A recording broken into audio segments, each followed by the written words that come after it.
राष्ट्रपति मोदी ने जो बात कहा कि छोटे आकार के बावजूद मालदीव को धमकाया नहीं जा सकता, इस तरह के बयान तो मैं समझता हूं कि ये बहुत पॉजिटिव डेवलपमेंट हुआ है।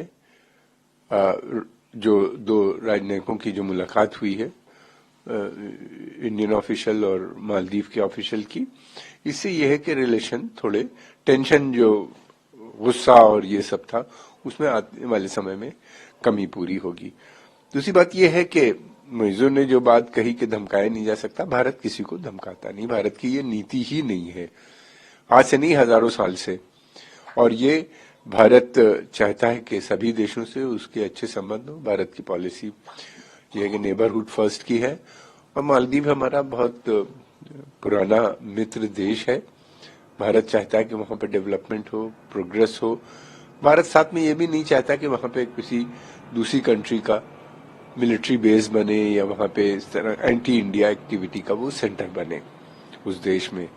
और ये मालदीव को ये बात समझनी चाहिए, भारत के जो कंसर्न्स हैं उनको करना पड़ेगा पूरा, उनको पर ध्यान देना पड़ेगा पूरा। और मैं समझता हूं कि मालदीव को बगैर भारत के मालदीव में प्रॉब्लम आ जाएगी, इकोनॉमिक क्राइसिस भी आ जाएगी। बड़े मूल में भारतीय लोग वहां जाते हैं, टूरिज्म में जाते हैं, बहुत से प्रोजेक्ट्स भी भारत के चल रहे हैं, और भारत के समर्थन में वहां बहुत लोग हैं।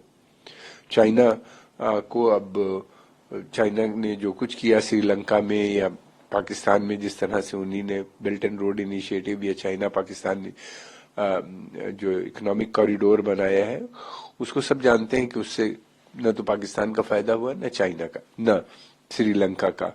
केवल फायदा हुआ तो किसी का चाइना का हुआ है। तो इस तरह के प्रोजेक्ट से वहां की आम जनता भी नहीं चाहती।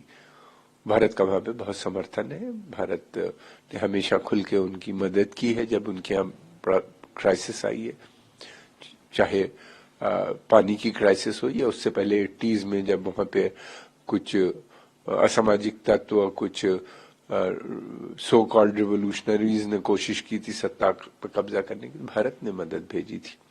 और भारत आज भी चाहेगा कि मालदीव से उसके रिश्ते बने रहें। ये अच्छा है कि बातचीत का दौर कम से कम शुरू हुआ है, और मालदीव के प्रेसिडेंट भला चाहें चाइना से जोड़ना या जो भी करना, भारत चाइना के खिलाफ नहीं कि वहां पे प्रोजेक्ट आए, लेकिन भारत ये नहीं चाहता कि इन प्रोजेक्ट के पीछे China Bharat anti India activity हो।